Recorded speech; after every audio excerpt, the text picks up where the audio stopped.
Hello guys, welcome to my new blog. আশা করি আপনারা সবাই ভালো আছেন। আর গাইস, আজকের ব্লগটা কি নিয়ে হতে যাচ্ছে আশা করি আপনারা থাম্বনেল দেখে বুঝেই গেছেন। হ্যাঁ গাইস, আপনারা ঠিকই ধরেছেন। আজকে আমার একটা স্বপ্ন পূরণ হতে যাচ্ছে। অনেক দিনের স্বপ্ন ছিল যে একটা বাইক কিনবো, কিন্তু কিনা হয়ে ওঠে না। অনেকদিন পরে আমার একটা পছন্দের বাইকের সন্ধান পাইছি, ওইখানে যাচ্ছি। যদি বাইকটা পছন্দ হয় তাহলে বাইকটা নিয়েই আসবো। তাহলে চলেন বেশি কথা না বাড়িয়ে আমরা বাইকটা দেখে আসি। সো গাইস, বাইকটার লুক দেখে আমার মোটামুটি 50% পছন্দ হয়ে গেছে, তাই বেশি দেরি না করে সরাসরি ট্রায়াল দেওয়ার জন্য বেরিয়ে পড়তেছি।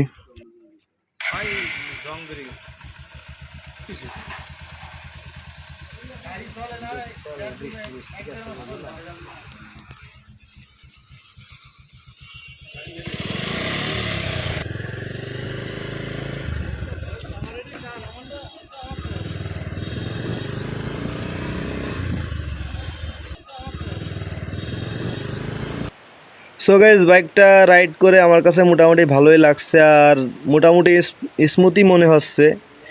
তারপরেও আমরা বাইকটা একটু সামনে পার্কিং করব, কারণ পিছনে বাইকটাকে তেমন একটা দেখা হয় নেই যে কোনো বড় ধরনের স্ক্র্যাচ আছে কিনা বা বড় ধরনের কোনো আঘাত আছে কিনা, সেটা আমরা এখানে একটু দেখব। তাহলে চলেন, আপনারাও দেখতে থাকেন।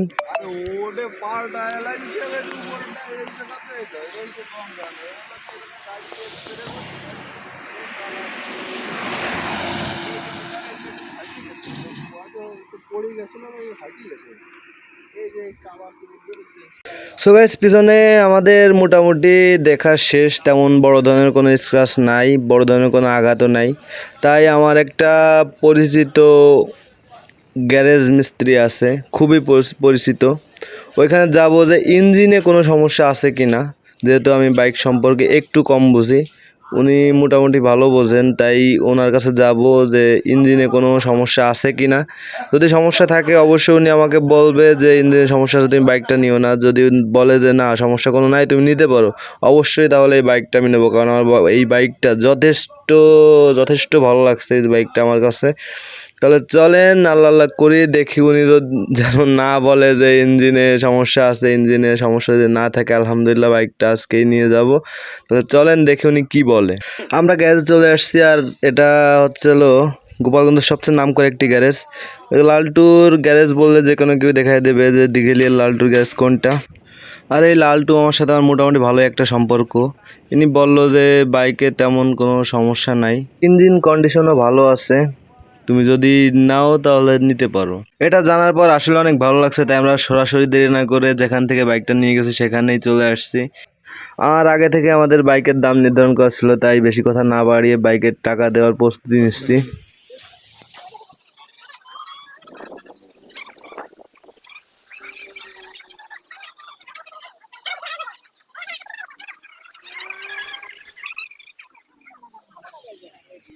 সো গাইস, অনেক কষ্ট করে টাকাগুলো জমাইছি, দিতেও খারাপ লাগতেছে, কিন্তু কি আর করার, যেহেতু স্বপ্ন কিনবো টাকা তো দিতেই হবে। টাকা না দিলে তো আর স্বপ্ন কিনতে পারবো না, তাই কষ্ট স্বীকার করে টাকাগুলো দিয়েই দিলাম।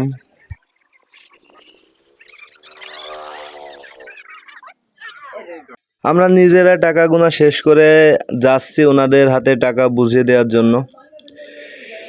ওখানে যাচ্ছি, কিন্তু আসলে টাকার জন্য এতটা খারাপ লাগতেছে যে তিলে তিলে টাকাগুলো জমাইছি, যে হুট করে ওনাদের হাতে দিয়ে দেব স্বপ্ন কেনার জন্য। তাই একটু খারাপও লাগতেছে।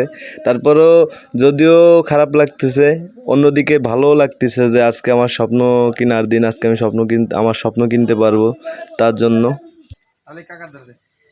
হ্যাঁ, ওনাদের সমস্যা না, গুণা হয়েছে আপনাদের গুণে।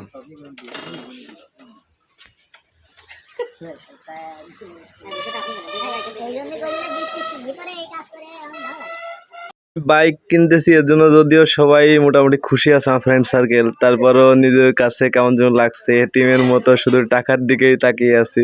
ভাই, গরিবের টাকা তো একটু খারাপ লাগবেই।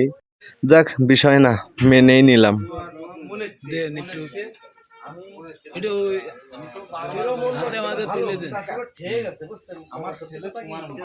কাকু, গাড়িটা একটু হাতে একটু তুলে দেন, ভাইয়ের হাতে দেন। হ্যাঁ, রাস্তাঘাটে চলতে গেলে। গাড়িটার কাগজ আমার হাতে বুঝিয়ে দিল আর গাড়িটাও বুঝিয়ে দিল। যদিও গাড়ির কাগজ সম্পর্কে আমার আগে থেকেই জানা, তারপরেও আরেকবার চোখ বুলিয়ে নিলাম যে কোনো সমস্যা আছে কিনা, কাগজ সব কিছু পাইছি কিনা, এটাই আরেকবার দেখে নিলাম। ঠিক আছে, ঠিক আছে। মানুষ কি আজ মল্লিক হ্যাঁ, ওইটাই। আমার সাথে কোনো সমস্যা হলে তো আছি। আমাদের বাইকের কাগজপাতি বিষয়ক কাজবাজ সব কিছুই শেষ, এখন আমাদের সবার বিদায় নেওয়ার পালা। আর যাদের থেকে বাইক নিলাম ইনরা আসলেই খুব ভালো মানুষ। আমরা যদিও বাইকের ইঞ্জিন সম্পর্কিত কিছু খোঁজখবর গ্যারেজ থেকে নিয়ে আসছি, তারপরে ইনরা যাওয়ার আগে বলে গেছে যে বাইকে যদি কোনো সমস্যা আমরা খুঁজে পাই ইনরা বাইক নাকি রিটার্ন নেবে। আর ইনাদের মুখ থেকে এটা শুনে আসলেই খুব ভালো লাগছে। তাহলে চলেন আমরা যে যার মতো এখান থেকে বিদায় নেই। ঠিক আছে, ভালো থাকেন। তো গাইস অবশ্যই বাইকটা নিয়ে নিলাম। বন্ধুদের নাকি বাইক কেনা উপলক্ষে কিছু খাওয়াতে হবে, বাইক কেনার জন্য টাকাও গেল, আবার আমার নাকি খাওয়াতেও হবে। আমার এর কি মানা যায় কোনোভাবে বলেন? আমি কষ্টের টাকা দিয়ে বাইক কিনছি, সেই খুশিতে তোরা আমারে খাওয়া, তা না, ওদের নাকি আমার খাওয়ানো লাগবে। তাই সেজন্য চলে আসলাম একটা রেস্টুরেন্টে আর বাইকটা রেখে আসছি লালটু মামার গ্যারেজে, কারণ বাইকে একটু কাজ আছে। নতুন হোক বা পুরনো হোক, বাইক নিলে কাজ তো একটু থাকেই। আমার বাইকে তেমন কোনো কাজই ছিল না, শুধু একটু মোবিল পাল্টাইছি আর বাইকের ব্রেক শুটায় একটু সমস্যা ছিল, সামনে যে ব্রেক শুটা ওইটা একটু সমস্যা ছিল, ওইটা একটু চেঞ্জ করছি। এছাড়া তেমন কোনো কাজই ছিল না। বাইকের যে কাজগুলো ছিল কাজবাজ শেষ করে আমরা এখন বাসার দিকে রওনা হব। তাহলে গাইস আপনারা সবাই ভালো থাকবেন, সুস্থ থাকবেন আর আমার চ্যানেলটাকে অবশ্যই অবশ্যই অবশ্যই সাবস্ক্রাইব করবেন। আমার ভিডিওটা সম্পূর্ণ শেষ পর্যন্ত দেখার জন্য আপনাদের অসংখ্য ধন্যবাদ। আজকের ব্লগটা এ পর্যন্তই রাখতে চাচ্ছি। আল্লাহ হাফেজ।